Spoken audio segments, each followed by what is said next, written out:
تاریخ گواہ ہے کہ کتنے ہی دنوں تک امام علی مقام امام حسین علیہ السلام کے سر مبارک کو نیزے پر چڑھائے گھمایا جاتا رہا۔ کربلا سے کوفہ اور پھر کوفہ سے دمشق، یہ کم و بیش 30 سے 40 دن کا سفر بنتا ہے۔ سفر اگر قیدیوں کے ساتھ کیا جائے تو ان سے بھی زیادہ دن لگ سکتے ہیں۔ یہ ان دنوں کی بات ہے کہ جب سفر اونٹوں اور گھوڑوں پر کیا جاتا تھا۔ ابن زیاد ملعون نے تو تمام سروں کو نیزے پر چڑھایا اور اسیران اہل بیت کو اونٹوں کی ننگی پیٹھ پر بٹھانے کا حکم دیا۔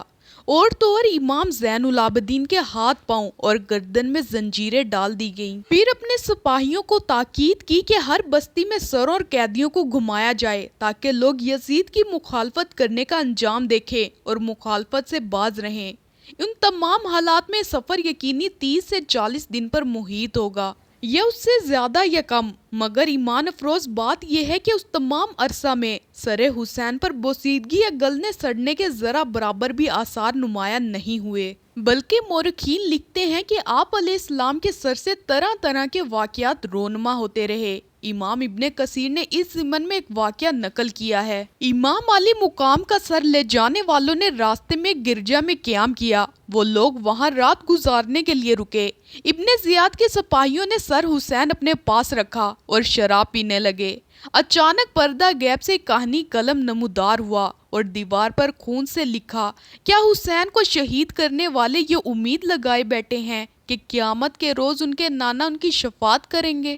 جس گرجے میں قافلہ ٹھہرا ہوا تھا، وہاں کے راہب نے جب اتنے زیادہ سروں کو نیزوں پر اور عورتوں کو اسیر دیکھا تو دریافت کرنے لگا، یہ کون لوگ ہیں؟ سپاہیوں نے تمام واقعہ بیان کیا تو وہ سخت حیران ہوا اور مظلوموں کی مظلومیت پر ترس کرتے ہوئے سپاہیوں سے کہنے لگا، تم لوگ بہت برے ہو۔ کیا کوئی اپنے نبی کی اولاد کے ساتھ بھی ایسا سلوک کر سکتا ہے جیسے تم نے کیا؟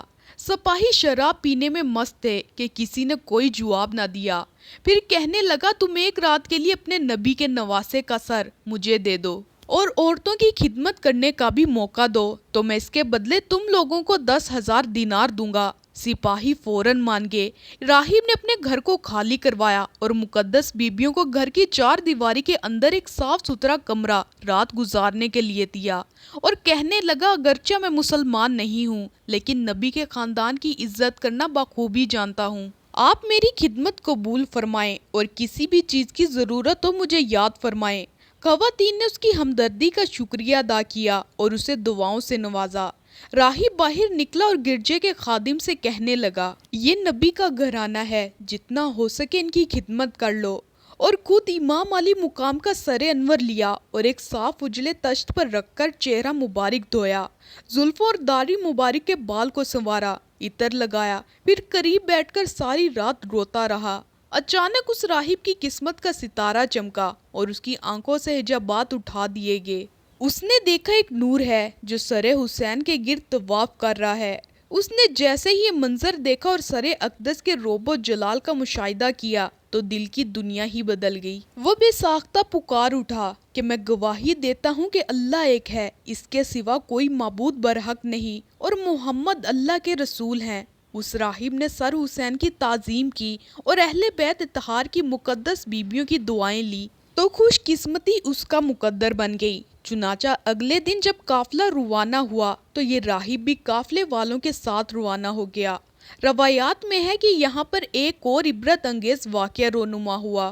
ابن زیاد کے بدبخت سپاہیوں نے جو لشکر حسین سے درم اور دینار لوٹے تھے اور جو راہب نے دیے تھے، وہ سب کے سب مٹی کی ٹھکریاں بن چکے تھے اور ان پر قرآنی آیات نقش تھی کہ اے مخاطب، تو ہرگز یہ خیال مت کرنا کہ جو ظالم جو کچھ کرتے ہیں اللہ ان کے اعمال سے بے خبر ہے۔ اور دوسری طرف قرآن پاک کی یہ آیت نقش تھی، اور جن لوگوں نے ظلم ڈھایا ان کو بہت جلد معلوم ہو جائے گا کہ انہیں کس کروٹ لوٹایا جائے گا۔